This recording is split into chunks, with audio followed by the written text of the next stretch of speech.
Hey, I'm Tyler. And I'm Justin. And this is Newbies to Movies, a podcast where we talk about new movies that we're watching. So this week, the theme was around an actor, Daniel Day-Lewis. But we're going to first start off with saying what we've been watching for the past week, other than the two movies that we picked out for this week. So to get started, I haven't been really watching movies this week, surprisingly enough. I really got into a new medical show, or not new, but it's 2025. The Pit. It's on HBO. It has Noah Wiley. He's the director and he stars in it.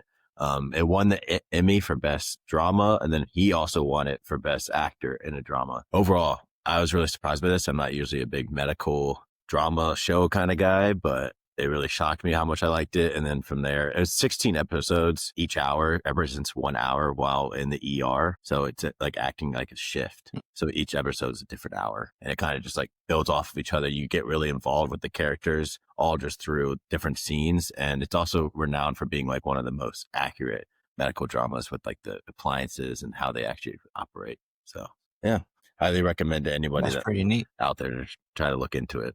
I think it would surprise you, even if you're not into medical shows. Yeah, I'm definitely would say I'm not into medical shows, so maybe I'll check it out. Yeah, usually I'm not either, so I was a little bit surprised. Like my parents always grew up watching Grey's Anatomy, but that's not really like my kind of thing. But this one isn't like, It's got a little bit of drama, but I would say it's more based around like a certain plot and like building on the characters itself rather than extra drama that doesn't need to be there. Like Grey's Anatomy usually would have. Cool. Yeah. What have you been watching this week? Yeah, I haven't really watched anything besides the movies we had. I've been playing a lot of guitar this week for the band. Trying to learn a bunch of different new songs right now. So yeah, that's pretty much it. Cool. Well, we're going to start off a little different than we usually have in the past. We're going to start off with playing Immaculate Grid. It's a way for us to like, I don't know, have a little fun and then also try to see what kind of movies we can line up with. If you don't know what Immaculate Grid is, I'll share the screen, but it's basically like two different like categories that need to match up. So for this example, it has a title that contains the, and then has to line up with Jack Nicholson, Jodie Foster, and Lawrence Fishburne, and then just different things that go along with it. So we'll get started. First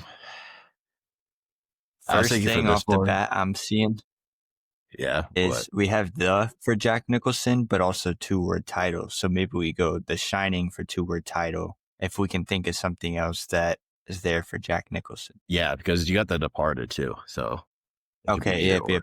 There we go. Yeah, probably do The Shining for that one. Okay, 19.6, that's good. And then we'll do The Departed. So now we're on to Jack Nicholson and title that starts with I through P. Does that mean like any letter between I and B? I think so. It says ignore articles. Okay. What are you thinking there? I'm thinking One Flew Over the Cuckoo's Nest. Okay. I haven't seen it, but I know that's like one of his big movies, but that counts. I don't know what else. Yeah, that was the biggest one. That worked perfect. So now we have Jodie. Yeah. Now we have Jodie Foster and title that contains the, I'm thinking, I don't know. What are you thinking here?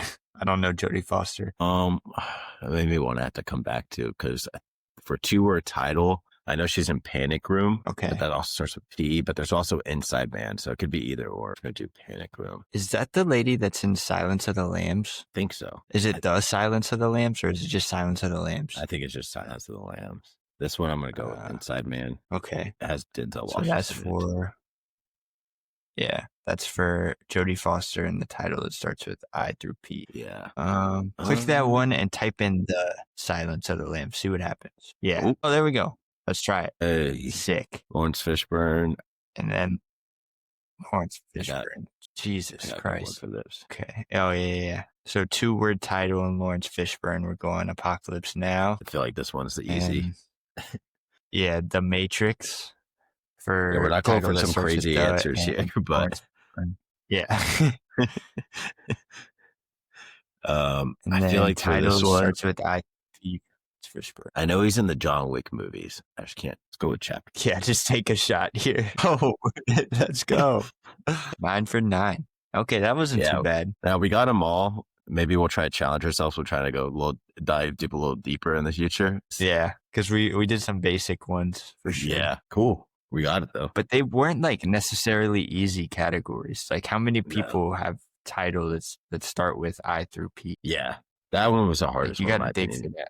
Yeah, 2-word title is pretty easy, and then like everyone has a movie that starts. Yeah. Well, I think where we're going to go from here now is getting into Daniel Day-Lewis himself. So Daniel Day-Lewis, he's 68. He's an English actor, so he's born and raised in London. He has some crazy filmography, but all that included, he has won 3 Oscars, which is a record. Nobody else has won 3 Oscars, like no other actor. And he's regarded as like one of the GOATs. And he's also regarded as creating an intense method acting. Him and Marlon Brando really started it. And then Daniel Day-Lewis kind of turned it into his own thing.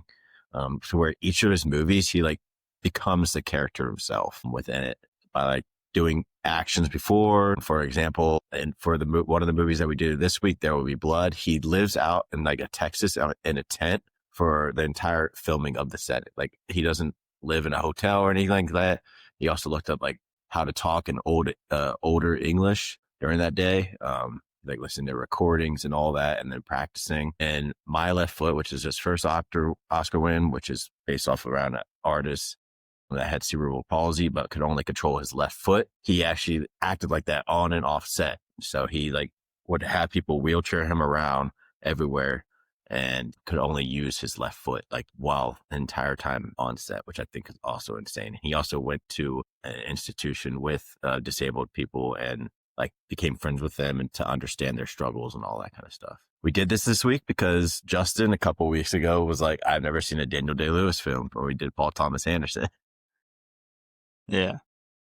So we decided to do it a couple weeks after. And both of these films are also Paul Thomas Anderson films, which I thought was also interesting considering we did him a couple weeks ago. What do you have to say about Daniel Day-Lewis from just these movies? Yeah, I know we had kind of talked about potentially doing There Will Be Blood with Paul Thomas Anderson that week. So I'm glad, we got back around to it. Daniel Day-Lewis, I forgot I had seen him in The Last of the Mohicans. I really enjoyed that movie. So it was, cool to see his later on movies. Yeah, like you were kind of explaining, just the pure method acting. And you can see how much he dives into this roles. Even I think we both have some pretty interesting takes on the movies we watched this week. Even in both of the roles, you just see how far he went to kind of fully just dive into the roles. Whether you like the movies or not, you can see that he cared, and the characters that he built up were, you can write a good character, but you need an actor to portray it as well as he does to really get the point across. Yeah, he's got some crazy range because Last of the Mohicans, and then you got There Will Be Blood, and then Phantom Thread, just 3 total different types of characters that he perfects like each one. And I think it's kind of insane. Something else about him is that he originally wanted to be a woodworker as like his career, but then the fellowship, like a 5-year apprenticeship, didn't accept him. So then he just became a theater actor and turned out to be one of the best ever, which I think is a crazy trajectory life change. Yeah, definitely a 180. Yeah. And then he also retired twice in his career. So he retired in the late 90s before Gangs in New York, and Martin Scorsese had to convince him to come out for a role in that. I've seen Gangs in New York. He plays Billiam Cutter, and that's a crazy character himself. And then he retires again after There Will Be Blood for a little bit. But then he creates like a theater movie based around. It's not that successful, but then he comes out with Lincoln. And then after Phantom Thread, he retired again, and he just came out with a movie this year, which is directed by his father, or not his father, directed by his son. So I think that's pretty interesting as well. So he's retired 2 other times in his career and then keeps coming back, just doing random stuff. Like in the 20s when he retired, he became a shoemaker for like 5 years, just as like part of his life, just because he wanted to. Yeah, it's interesting. I saw he has also been knighted, which is kind of cool. Yeah. Yeah. Apparently in the Oscars, like it was a joke that they like knighted him because he's English, I guess. And it was like a joke at the Oscars. And when he won There'll Be Blood, Oscar for that one. And he was like, that's the closest I'll ever be to being knighted. And then 6 years later gets knighted. So it's like, well, he called it. So I think he's such an interesting like guy to like, I think part of the method acting is that he just likes doing different stuff. I don't think it's all just him trying to play the characters, but I think he enjoys doing what he's doing for those characters, which we can get into more when we talk about the acting for the movies. So the movies this week were There Will Be Blood and Phantom Thread. There Will Be Blood is on Primetime or Amazon Prime, and then and Phantom Thread is on Netflix. So if you want to check those out. So we'll start with There Will Be Blood with Justin. Yeah. So I knew nothing about this movie going into it. I obviously didn't even know that he won an Oscar for this movie, but I can see why. The plot kind of starts out as him being a silver miner, and then he kind of turned into an oil prospector. He moves to California and adopted his son because one of the guys that works for him, died trying to get the oil. And he kind of goes around California painting this like family man image to all the people he's trying to mine oil on their land for. And he's really just conning them.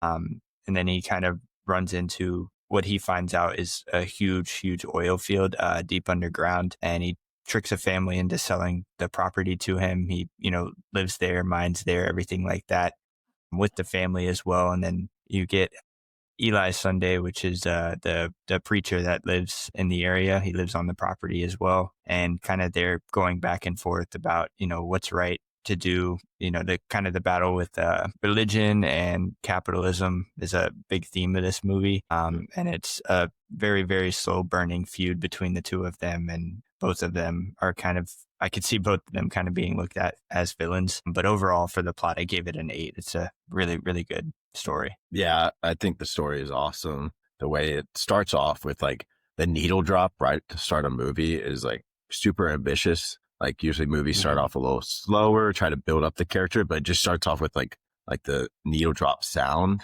that follows throughout the movie itself, with him breaking his leg to get gold and then goes to California. And then the whole thing in Texas. I did like the addition of like the greed, the sins, like the whole combination of that, especially in like East Texas, where that is like such like a holy ground itself, that Texas is like big about religion and all that. I think that really played in that as well. And you can just see how greed overcomes this man.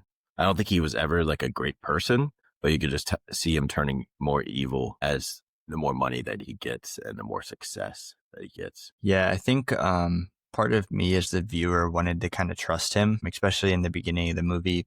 We're in the same position that the landowners are in. We just see this guy and his son, and we just want to trust him because he looks like a family man. He acts religious, he seems like a trusting guy. But the more and more it keeps happening in the film, you just start to kind of fall away from him as a character and be like, yeah, I don't think he has good intentions behind what he's doing. Yeah. It's like, for example, like the adoption of HW. At first, I was like, that's nice for him to do after his coworker died, like that. But then you can see how he's just using it to come off as a family man. He's usually just using it for the perception. He doesn't actually care for the kid. He gives the kid whiskey at a certain point, and then towards the end of the movie, you can just tell he never really cared, and he straight up tells him that. Yeah. Kind of getting into that with the characters, I gave it a 9. Obviously, Daniel Day-Lewis played Daniel Plainview, but I think a close second to one of the best characters in this movie is Eli Sunday and Paul Sunday with Paul Dano. I think he really shocked me in this role. I mean, he's been great in every movie I've seen him in, but kind of being overshadowed by Daniel Day-Lewis, I believe he was also star-studded to me. Yeah. No, this is definitely like a spring out role for Paul Dano. I don't know if he was in much before this, and this is kind of what brought him into the forefront. And then we did one of his other movies, Prisoners, way back, where he plays a way different type of character. I always think it's interesting that Paul Dano chooses like some of these weirdest characters to be able to play, but he plays it fantastic. Especially as like Paul right at the beginning, as a guy that doesn't have the best intentions either. He's trying to screw his family over for, I don't know if I like just missed it in the movie. I don't really know what happened with Paul and why he wants to leave the family so bad, but it turns out. I don't think we really ever found out, but I would assume it's something along the lines of not being so religious, plus the father, not being so great to his children. Yeah, which is crazy because when you come upon the father, like right away, you can just tell that he's not like the strongest guy, or really, I don't know. He doesn't give like alpha energy vibes like that Daniel Plainview does throughout the movie. And Plainview just sees that and just takes advantage of him right away.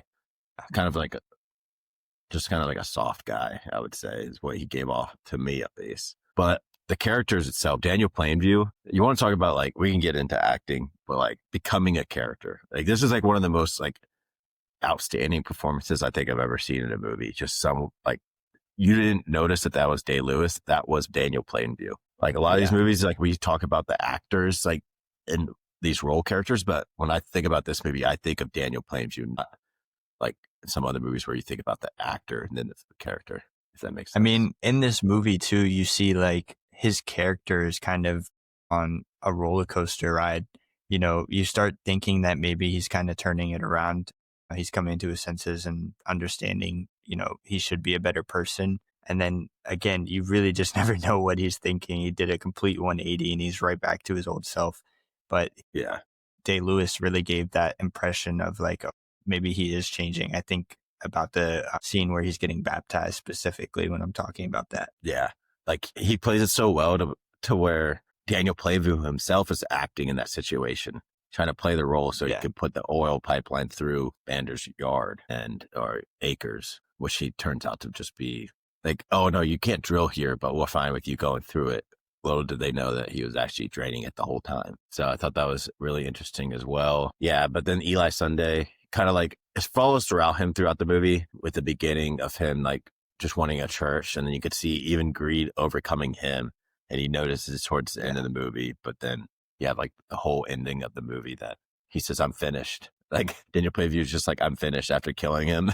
Yeah. I think that was like the conclusion for both those characters with their life, because Plainview is not a well-spoken man anymore and doesn't have his head on straight. And then for cinematography, I gave it an 8. I thought it was pretty cool. Read a little bit about it. They used Panavision lenses, and they kind of give it like the broad shots. I think about when they first struck oil on the land and, you know, there's a big fireball in the sky. That was a really cool image of Plainview kind of standing there looking at the fire. And I think it was a very classical approach to filming this movie. There wasn't that many cuts, a lot of really long shots added to, you know, the depth of the characters. Yeah, I thought the cinematography was great. I gave it personally a 10 because I think this is like such a well shot movie for what it's on. Some of the takes are just insane. Following through him throughout like the burst of fire when he jumps into the ocean. I thought that was a really cool scene too. Before, like, I don't know, something about Paul Thomas Anderson is when he does a movie, he's going to do some really cool scenes. And you can just, the 4 movies that we've seen, all the cinematography has looked great.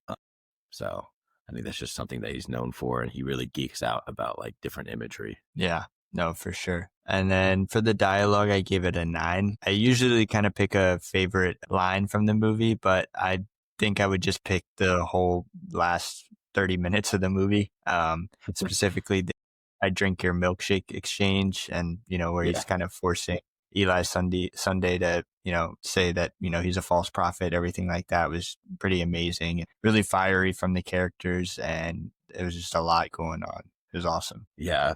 I'm glad that we chose There Will Be Blood for Daniel Day-Lewis instead of Paul Thomas Anderson, because Day-Lewis is renowned, and Anderson even said that a lot of the lines, Daniel Day-Lewis made up on the point, like on the job. Yeah. Like it was off script and he just kept it because he thought it was awesome. And there's a scene where he gets HR back after he's at the death school and they're eating like steak in that really nice, like country club kind of place, that he kind of breaks character. You could see he like laughs a little bit where he's not supposed to. And he kept it in the movie because they thought it was just going to be that iconic that like Daniel Day-Lewis broke for the first time and like in a movie, but like it's so minor that, and he's still playing Daniel Plainview that he may just be going sick and is insane. I thought that was a cool little nod to it too. And then for the set design, I give it an 8. I thought it was pretty great. I thought the, you know, environments were pretty functional, especially with the main oil field where everyone's kind of staying.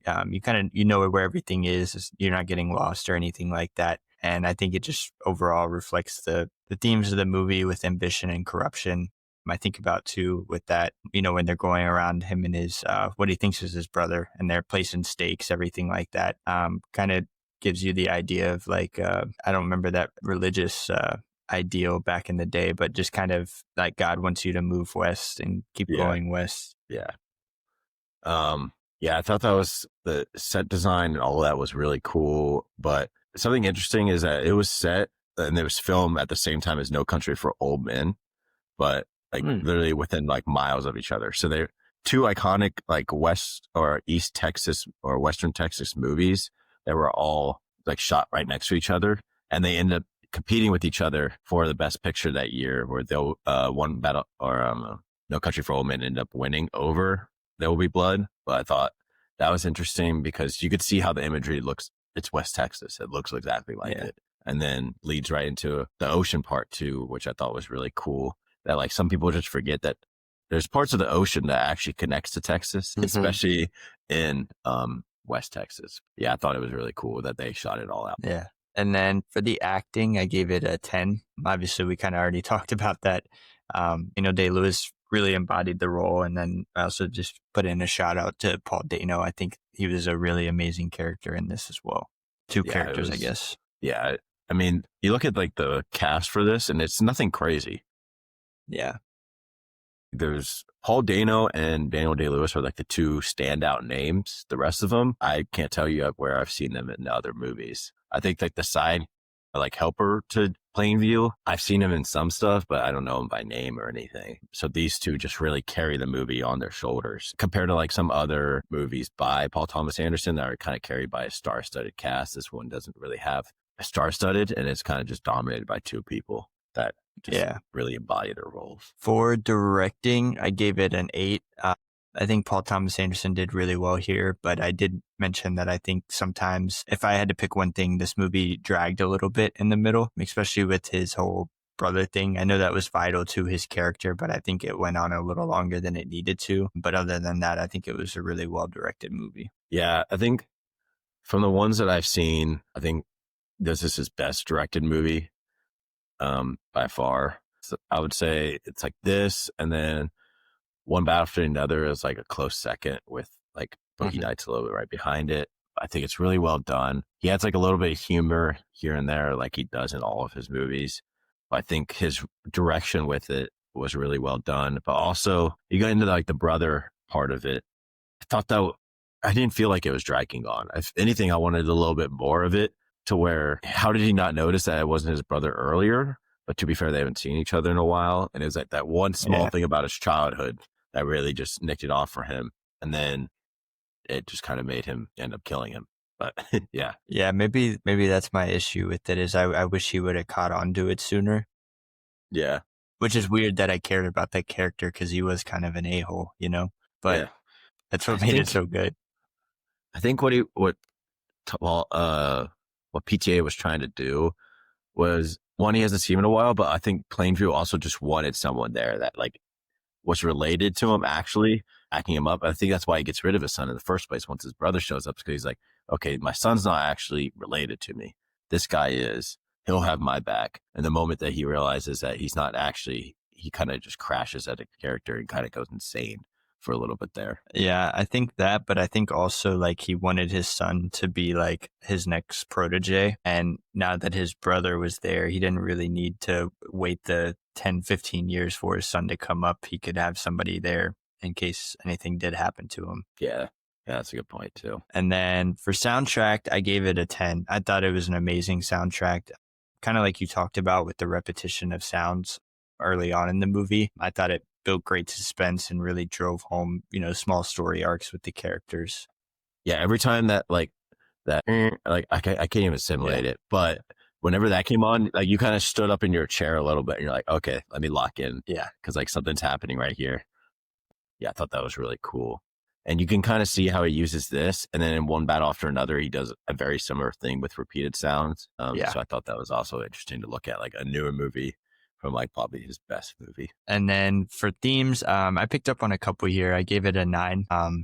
Obviously, you have like the destructive nature of greed with Plainview. And then just the overall conflict, that still goes on today between capitalism and religion. You see that pretty hefty in Plainview and the Sunday Family. And then you have kind of the dark side of the American dream. You think about all the people that always wanted to come to America to live out their dream and do what they want to do, but there's a lot of dark that comes out of it a lot of times. And then the corrosion of family and relationships with the Sunday Family, as well as Plainview and his son. Yeah. there's like a darkness to success in America, especially if you don't do it while having a family, and he does it all by himself. You can just tell once it does that time jump towards the back half of the movie to where he's just like a loner, just getting drunk every day. And even though he has all this money that he's worked so hard for, he has no one that really in his life that cares about him, because he always pushed them away and or just treated them like horrible, because that's just who he was. And then for editing, I gave it a 9. I thought it was pretty cool. I know I mentioned the shots earlier, the super long takes. It says there was 678 shots and 158 minutes, which is very low, considerably low for most movies, and especially this being such a long movie too. Yeah. I thought the editing was done really well. I'm just wondering, maybe this is more cinematography, but like some of those shots, I'm just like, how did you do that? Like the oil ones, getting that with it being so clear cut, and like the chasing scenes with like the fire and all that. I just thought it was so cool how they were able to do that and then edit it together as well. And even like there were some long chasing scenes that are just longer takes, but I think were still really cool and edited well. I think to the first scene in the movie too, I watched the beginning with Madison, and I looked at her and was like, it's been 20 minutes and there hasn't been a single line. It's just been music and watching this guy try to, manage getting the silver or gold on his own. It's pretty cool. Yeah, which is such a risky thing to start a movie without any talking. It's like kind of like in The Quiet Place, right? Like there's no talking in that beginning of that movie, and it's just dead quiet. This does that, and it's such an effect. And then, but it's not part of the movie. It's just what it is, and really speaking to you without seeing the dedication in this man to get money. It's really interesting, and it's like way before he starts. Yeah. Overall, I give it a 8.8 out of 10 or an 88. I really enjoyed this movie. Pretty much everything about it. I think if I had one knock on it, I'd say some of the middle drags a little bit, where I don't feel as much development from Plainview until that kind of third act, and then it really all starts get the ball rolling. But other than that, really great movie. Obviously one of Daniel Day-Lewis's best. Yeah. I gave it a 9.2 out of 10 or 92 out of 100. I really like this movie. I've seen it in the past, but I think the more that we've been watching these and getting better at like deep diving into these movies, I can recognize this movie more and like actually appreciate it for what it is and what it did for overall just film today itself. Because you can see a lot of like people taking stuff from this movie into their own movies now, even building PTA's experience himself. It is interesting because Daniel Day-Lewis won Best Actor that year, and it won Best Cinematography, which I'm not surprised by, but it lost Best Picture, Best Director, Best Adapted Screenplay, Best Editing. It lost all those, which I thought was also like, I was surprised by, just because it lost to No Country for Old Men, which is one of my more favorite movies, but that's like a 1A, 1B situation for me, actually. So like, can't really hate on one over the other. Yeah. Well, I wonder if there was anything else that came out that year that, really took away from it. So Lewis won over everyone for There Will Be Blood, but No Country for Old Men won Best Picture. Best Director was the Coen brothers for No Country for Old Men. Best Actor in a Supporting Role, Paul Dano wasn't even nominated, which I think is a disgrace. Yeah, that's crazy. Best Adapted Screenplay, it looks like No Country for Old Men ended up beating it out on like all the same exact categories. Wow. So it was just one of those years. Cool. What was your favorite scene? I think most people would probably say the baptism scene. I've seen that regarded as like, one of his best scenes as an actor. But what I'd say is the last scene, where they're in like the house bowling alley thing, and Sunday comes basically trying to beg him for more money. Just that whole breakdown of both of their characters finally at the end stages of what they've always believed in was very interesting for me. Yeah. I think baptism scene is really iconic because you see it all over Instagram and stuff as like top actors, and then they have that scene up for him. I'm trying to think though. Honestly, I think it's the whole take of like the oil drill on fire, that whole entire scene together, like the way it starts and then just prolongs into each other. And then like, you would think he's super upset from it, but he's like, why do you look all sad? He's like, we got more oil under our feet than the freaking ocean. And then the guy's like, wow, okay. Yeah. He's like, I thought you were going to be really upset at me, but instead you're just like, laughing. And at the same time, he was like upset about his son, but also he cared more about the oil. Ooh. All right. So the second movie that we did this week was Phantom Thread. Phantom Thread came out in 2017, I'm pretty sure. Yeah, 2017. Directed by Paul Thomas Anderson, starring Day-Lewis, Vicky Krieps, Leslie Manville. But it's another one of those movies where Daniel Day-Lewis and another actress, Leslie Manville, being the two big components of the movie, and then everyone else is just kind of there. This is such a interesting movie because it's about a dressmaker in the 1950s London who makes dresses for like all the most popular people in England and all politicians and all of them, and how he's just obsessed with his like work and kind of leads him. And then he meets this younger girl who he wants a relationship with, but he's so obsessed with his work. And then, yeah, I feel like that's a good way to like briefly describe how the movie goes. Yeah. I gave the plot a 7 out of 10. I think I get what it was trying to do, but I still think I gave it a good bounce because I see what direction they were trying to go in this movie with the plot of he's all by himself, but he's obsessed with his work, but he finally meets someone he loves. Right off the bat, you could just tell he's obsessed with her. And then, but he wants to love her, but then he's also like, doesn't want to not be the best at his own job. And he's obsessed with it to the point where it's like OCD, but in a job. And it kind of progresses through that. She poisons him, and then their relationship thrives. When he gets back to be able to work, the relationship gets worse. And then he lets her poison her at the end, just because he knows that if he's able to work, he won't be giving all to the relationship that he wants to actually do. He's just so obsessed with his work that he needs to not be able to work, if that makes sense. Yeah, I described this movie as La La Land with really bad pacing and poorly written characters. That's my take. I don't know if they're poorly written characters or if we're having the same thing to where this is even set in the 1950s. It's still like English in a way where you don't actually know what they're saying when they're talking to each other. Yeah. Do you remember what was the other movie that we did that we said that we didn't understand what they were saying in the movie? But yeah, I don't remember, but I know what you're talking about. It's just where like the type of English they're using is not, even though it's the same language, it's not the same language we understand and can, take hints and, stuff like that from. It's just really hard to understand what they're doing with. Yeah. I think it was Poor Things. Yeah, it was Poor Things. Except that one I think did a little bit better with like adding plot without having to talk. Well, this one, for me, there was just a lot of scenes depending on you like being able to understand without them talking, where I couldn't pick it up. I don't know. Maybe it's just, at the end of the day, I just don't know if this is like my type of movie personally. Yeah, that's how I feel. But as we're getting more into like trying to get out of our comfort zone, I can at least appreciate what this movie was trying to do. Giving the characters, I gave it a 4 out of 10 because I don't know. I think me and you had the same issue of just not really caring about the characters. I don't know how else to describe it other than I just couldn't care less what was going on in their life. I don't know. They couldn't convince me to care. Like there was no point where I was like, okay, maybe I'm just not trying. It was like, no, like you aren't giving me a good reason to care.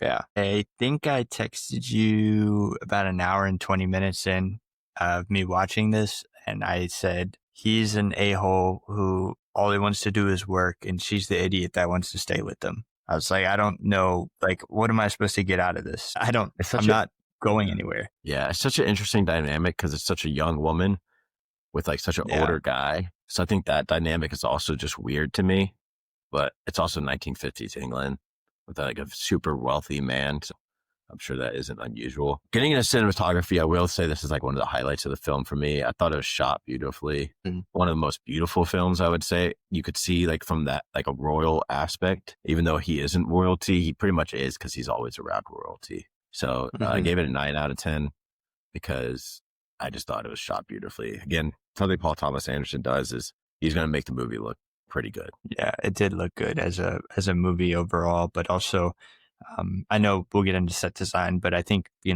their area where they work, their house, everything like that was pretty well designed too. Yeah. I think specifically to cinematography about the scene, I don't even know what they're at. If it's like some like festival or something, But it's like when he gets kind of healthy again, but then he sees her in like this festival of a bunch of younger people, and he kind of just grabs her and takes her with her. But I thought that was like beautifully shot, just seeing like some craziness going on, but like such a simple impact on the relationship. Yeah, Getting that was the dialogue. the Yeah, New Year's party. Yep.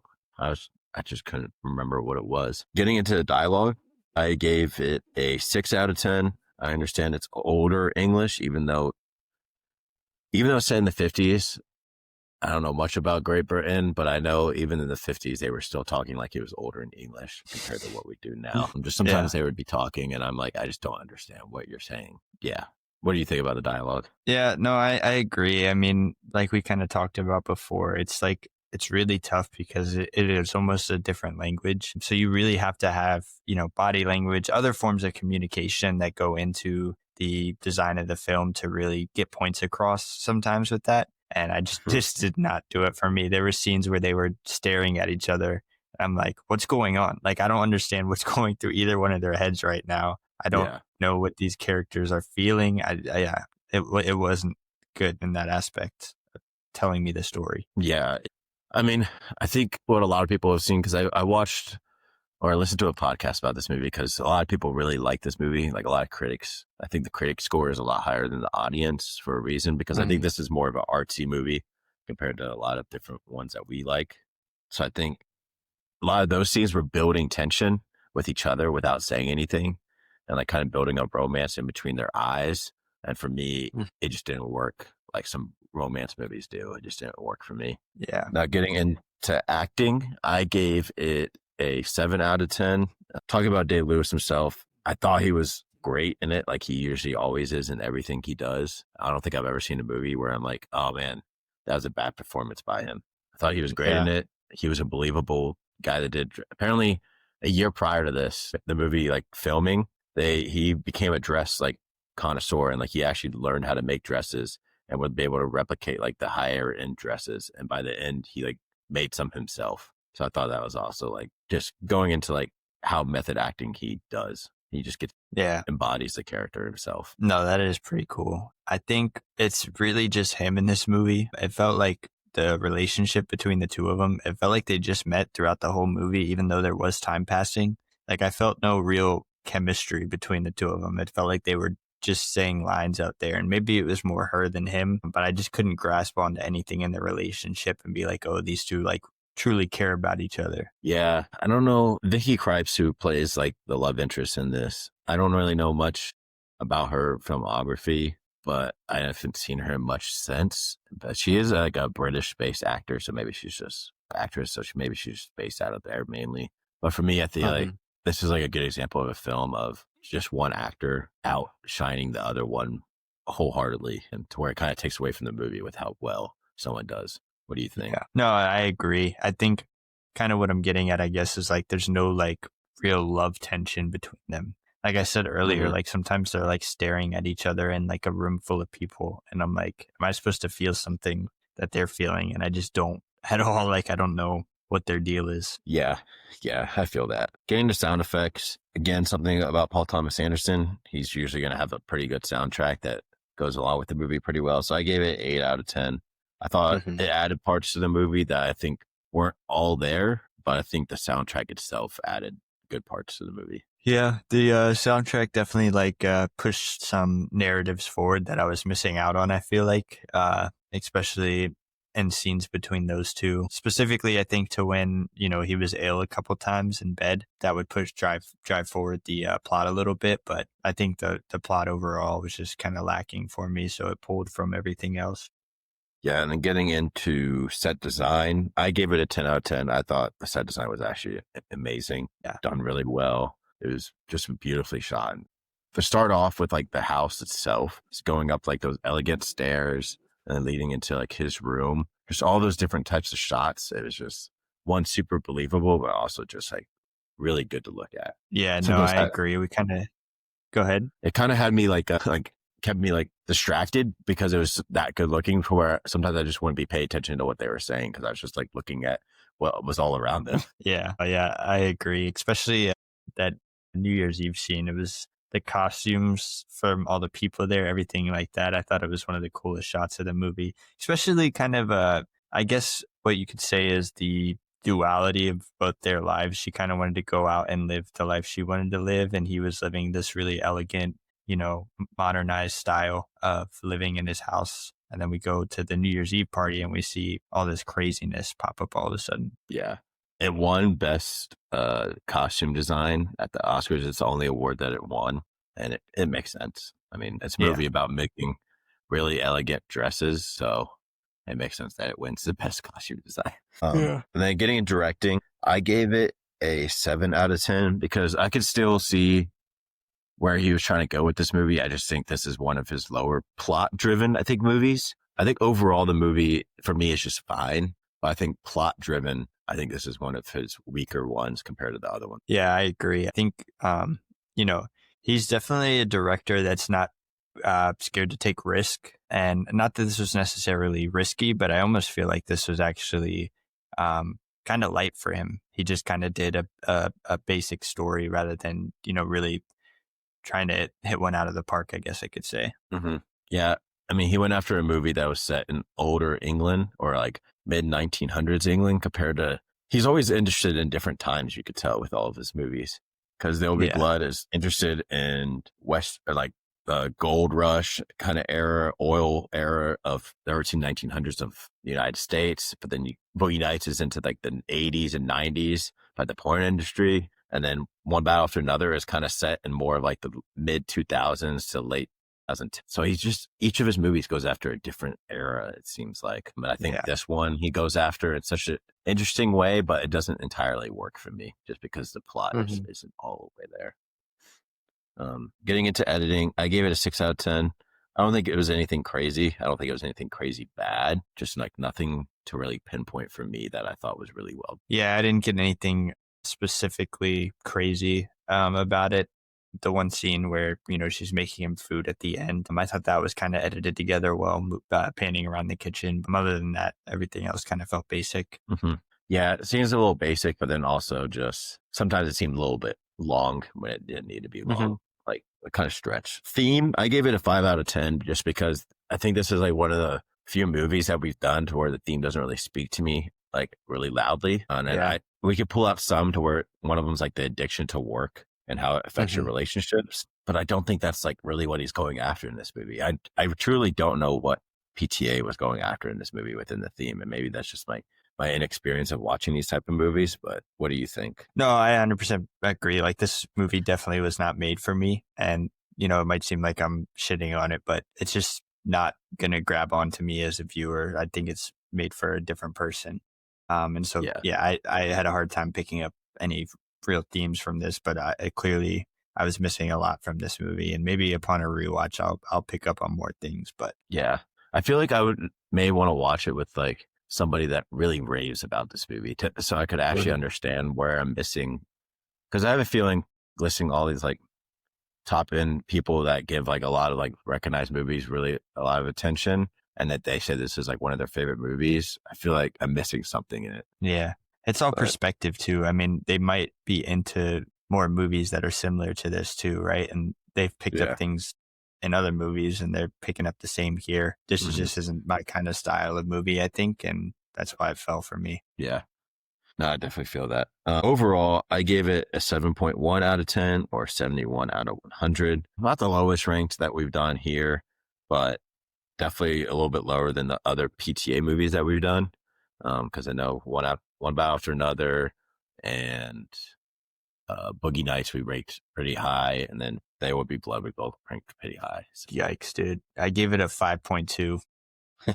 52 out of 100. I really just had a lot of issues with this. Very slow moving, very dragged out, felt overly long, and just not much richness to the plot at all. Just feels very surface level. Well, that's definitely, it has to be your lowest ranked movie, I feel like. It might be.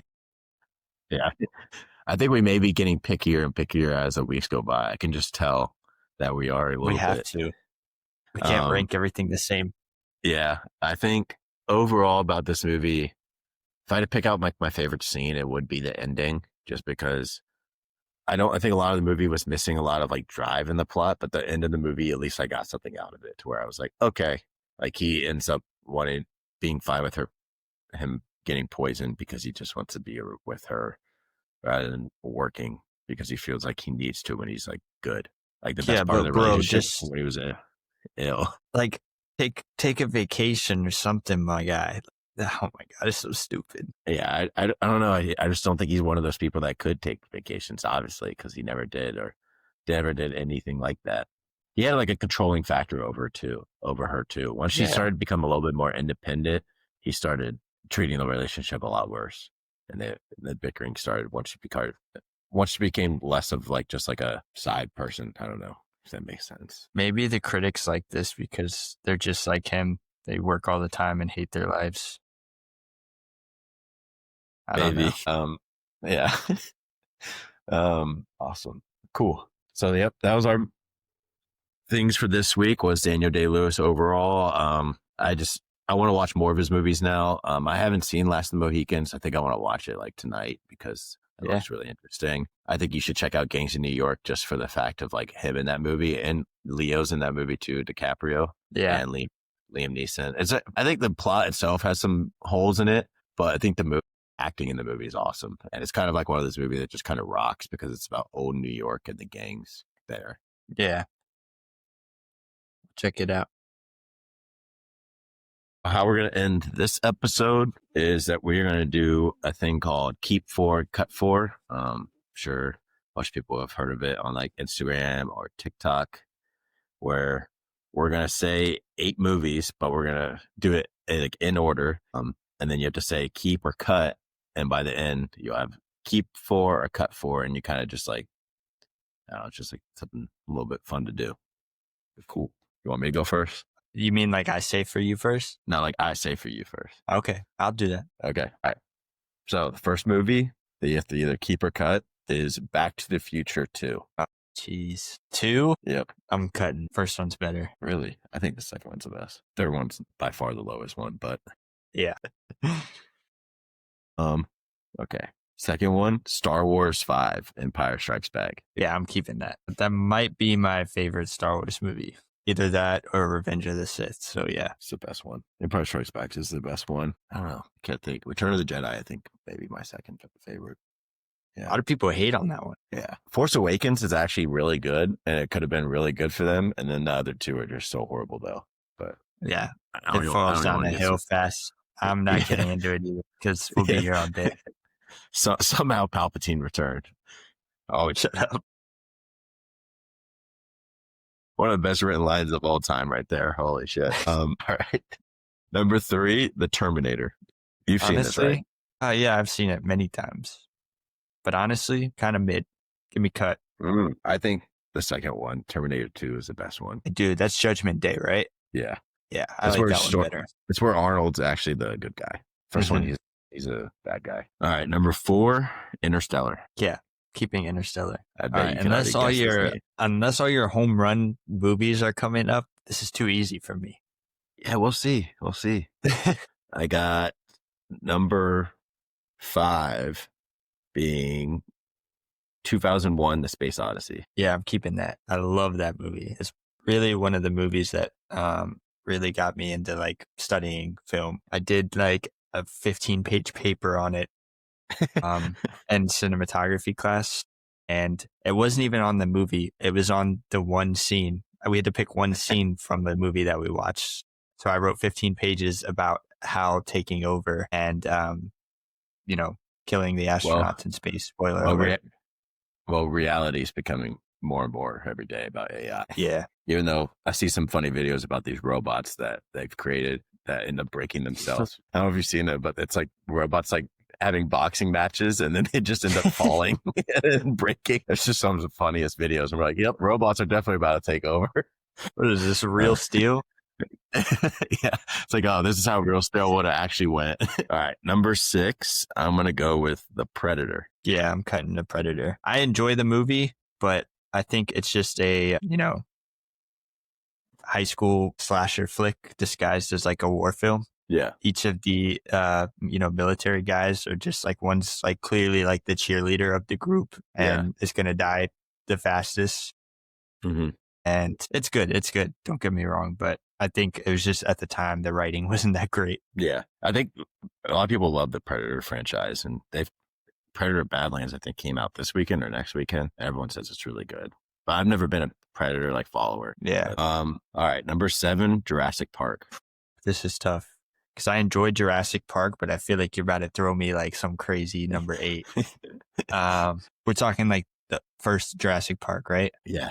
Yeah. The first one. I'll cut Jurassic Park just because I feel like you're saving something. I was hoping I would get you on that one. We might also get me here if this is bad. No. Number 8, I wanted to get you on the last one, is Godzilla -1. Oh, dude, I love Godzilla -1.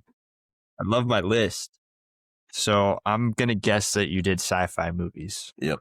Okay. I think you could have guessed it probably after the third one. Yeah, I had it there. Because at first I was thinking like, oh, maybe we're doing 80s. And then you said Interstellar and I was like, yeah, that's it. So for mine, I definitely went like a little more niche category, but we'll see. I mean, you'll figure it out. It's a little easier to figure out, I believe, but we'll see here. All right. So first I'm going to go Avatar. Yeah, I'm cutting that. Okay. Good cut. Interesting. I like Avatar. It's one of those movies where I could just recognize how it looks is really cool and how they make the movie, but it's nothing that like I would die on a hill for. It's not a movie that speaks to me. It's just cool to look at.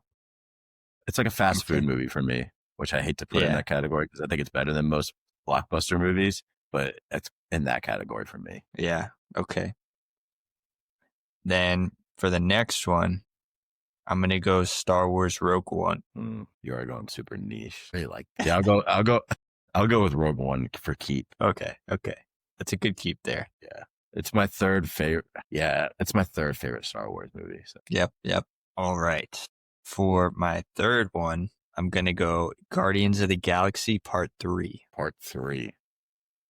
Guardians of the Galaxy Part 2 sucks. That's the bad one. I mean, I don't mind it, but it's the least of the group for sure. Yeah. I'm going to keep Guardians of the Galaxy 3 because I think I know what character they're doing. Honestly, those two movies speak more to me than the other. I enjoy Guardians of the Galaxy, the original, but Part 3 was so deep, and as an adult, I think I enjoy that one more than the first one. Yeah, I think me too. I think Galaxy 3 is probably my favorite movie. Yeah. So 2 keeps, 1 cut. Let's go with Alien for your 4th movie, the original. Okay.